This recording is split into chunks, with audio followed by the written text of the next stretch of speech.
Hello' guys, কি খবৰ সকলোৰে? আশা কৰোঁ সকলো ভালে আছে। গেছ কৰিব পাৰিব নেকি ক'লে গৈ আছো? যোনে আগতে আহিছে ৰাস্তা দেখি গমেই পাইছে চাগে ক'লে গৈ আছো। আৰু বয়াৰ মাজতে ক'লো এখন মোৰ নাৰ্চাৰী স্কুল য'ত মই কেজি পঢ়িছিলো। যোনে নেজানে মই কৈ দিওঁ, মোৰ অৰিজিনেল ঘৰ আমনিত আৰু আজি আমি গৈ আছো যাযাবৰী শিবিৰলৈ। ট্ৰেণ্ডিং প্লেচ এখন। ইমান দিনে ইনষ্টাগ্ৰামত ফটো দেখি যাম বুলি ভাবি আছিলো, কিন্তু সময় মিলাব নোৱাৰো। তো আজি সময় পাওঁতে আমি কেইটা ওলাই আহিলো। এইকেইটা ক'ব গ'লে মোৰ মামা ল'ৰাটো, মোৰ ফ্ৰেণ্ড গীতাংকৰ এণ্ড স্পৃহা।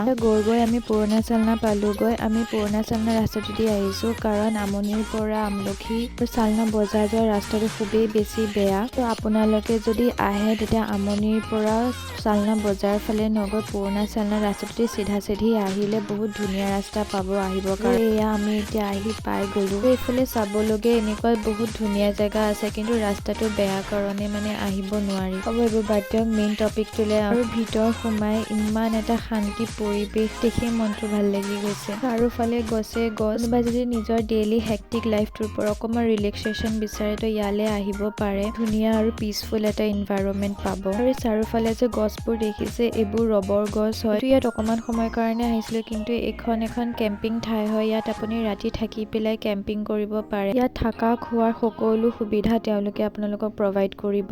যদি নিজৰ ফেমিলি ফ্ৰেণ্ডছৰ লগত কেম্পিঙৰ এক্সপিৰিয়েঞ্চ কৰিব বিচাৰে তো ইয়াত আপোনালোকে আহিব পাৰে, আৰু তেওঁলোকে গোটেইখিনি ফেচিলিটি বহুত কম প্ৰাইজতে প্ৰভাইড কৰি আছে। গৈছিলো খোৱা বোৱা কথা সুধিবৰ কাৰণে, কাৰণ আমি ঘৰৰ পৰা বহুত দেৰিকে ওলাই আহিছিলো, তো তেনেকে ভালকে একো খাই অহা নাছিলো আৰু ভোকো বহুত লাগিছিলে। দেখিছেনে খোৱাৰ প্লেচটো ইমান ধুনীয়াকে সজাইছে। তাত গৈ গম পালো যে খোৱাটো আগতীয়াকে অৰ্ডাৰ কৰিব লাগে। তো আপোনালোকে যদি আহে ইয়ালে তো ঘৰৰ পৰাই কিবা তেনেকে বনাই লৈ আনিব পাৰে খাবৰ কাৰণে, যদিহে আমাৰ নিচিনাকে অকমান সময়ৰ কাৰণে আহে। নহলে যদি নাইট ষ্টে কৰিবলৈ আহে তেতিয়াহ'লে খোৱাটো পাব। আপোনালোকে ইয়াত কেম্পিঙৰ লগত ট্ৰেকিং কৰিব পাৰে। ওচৰত যে পাহাৰখন দেখিছে সেইফালে। আমি তাত বেছি দেৰি নকৰিলো, গুচি আহিলো, কাৰণ বহুত বেছি ভোক লাগিছে আৰু আমনিত ৰখি পেলাই আমি ৰুটি খাই ললো। আৰু তাৰপিছত আমি ঘৰলৈ আহিলো, কাৰণ আন্ধাৰো হৈ গৈছিল। আজিলৈ আহিছো, বাই।